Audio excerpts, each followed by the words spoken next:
L'Atlantide et l'Empire de Mu, les racines perdues de l'humanité et leur retour. Il existe des histoires que la mer répète depuis toujours, des contes que les vagues recrachent par intermittence, des îles englouties, des empires effacés, des civilisations plus vieilles que la mémoire écrite. Atlantis, Mu, deux noms, deux légendes, un même vertige. Ce film va retracer, d'abord, ce que nous savons, ou croyons savoir, du passé de l'humanité. Puis il osera imaginer un retour. Et si les héritiers de ces mondes engloutis revenaient parmi nous? Enfin, il montrera pourquoi l'histoire, souvent, finit par rattraper ceux qui la croyaient oubliés. Les origines perdues, mythes, archéologie et hypothèses. Les sources antiques.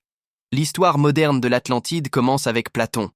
Dans le Timée et le Critias, il raconte une île puissante, civilisée, qui a défié Athènes et a été engloutie en un jour et une nuit de malheur. Mu, lui, arrive plus tard via des interprétations modernes de chroniques polynésiennes et d'écrits d'Augustus le Plongeon, qui, au XIXe siècle, traduit des inscriptions mayas en racontant l'existence d'un continent perdu dans le Pacifique. Le phénomène le plongeon, mythe polynésien et comment Mu a été popularisé. Distinction entre mythe littéraire et récit de tradition orale. Archéologie et géologie. Que dit la science? Les archéologues et géologues n'ont pas trouvé d'Atlantide dans le sens d'une supercivilisation submergée telle que décrite par Platon. Mais la Terre a changé.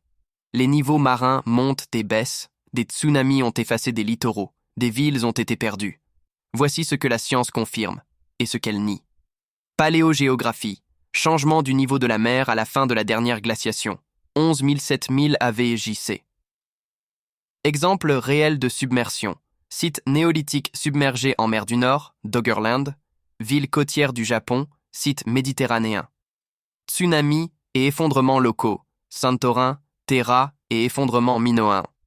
Aucune preuve d'une technologie globale ou d'une civilisation mondiale avancée telle que décrite littéralement. Les pistes archéologiques controversées. Autour du globe, des découvertes ont enflammé l'imaginaire. Des structures au large de Bimini, un plateau submergé au Japon, Yonaguni, des formations rocheuses interprétées comme des constructions. Parfois, la mer joue des tours. Parfois, les anomalies sont réelles, mais expliquer ne veut pas dire prouver. Les civilisations oubliées mais attestées, même si l'Atlantide comme empire mondial reste une légende, la Terre a connu des civilisations surprenantes, antérieures à nos modèles. Göbekli Tepe, Turquie, 12 000 ans, bouleverse les idées sur l'origine de l'urbanisme et du rituel. Ces sociétés étaient capables de structures monumentales et de connaissances astronomiques avant l'agriculture pleinement développée. Le vrai étonnement ne vient pas d'un continent perdu, mais de la complexité précoce de l'humanité. Imaginez le retour. Les atlantistes, parmi nous. Imaginons maintenant des groupes humains, descendants d'anciennes populations des zones aujourd'hui submergées, ont survécu, se sont réimplantés et gardé un savoir particulier. Certains d'entre eux réapparaissent dans notre monde moderne. Qu'est-ce que cela donnerait? Les héritiers, qui sont-ils? Les Atlantes, ou plutôt leurs descendants, les Atlantides, seraient des communautés ayant conservé tradition, savoir nautique extrême, connaissance de la météo et de la navigation, et peut-être certaines technologies perdues, techniques de construction résistantes, systèmes de gestion de l'eau. Ils se cacheraient dans des zones isolées, archipels reculés, fjords oubliés, régions désertiques où la mer a reculé. Premier contact. Le contact n'est pas militaire. Il commence par hasard. Un pêcheur, une expédition scientifique, un avion de ligne qui prend des images au mauvais endroit. Une vidéo fuit. Le monde se déchire entre explications rationnelles et hystérie. Certains gouvernements souhaitent une coopération, d'autres voudraient le contrôler. Réactions internationales, ONU, agences scientifiques, armées. Médias, théories conspirationnistes, experts, faux et vrais documents. Tout se mélange, transmission culturelle et choc des mondes. Quand les héritiers prennent la parole, ce n'est pas seulement pour réclamer un territoire.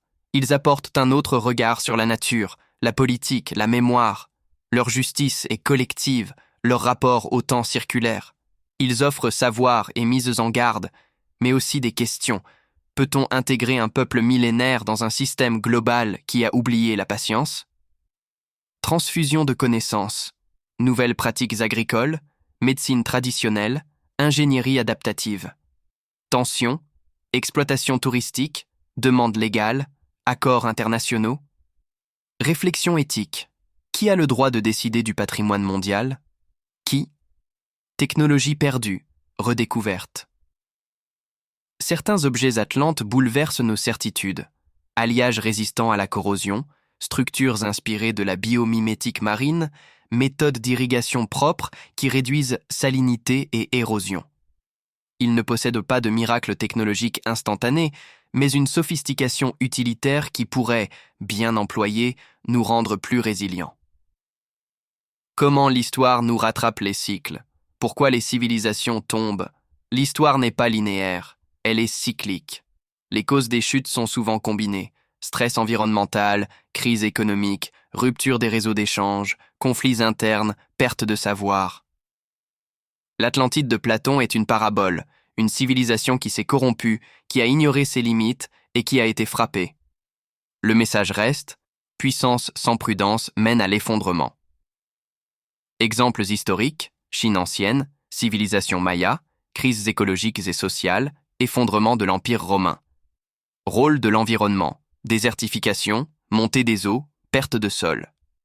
Fragilité des réseaux interconnectés. Retour des héritiers, une chance ou une punition.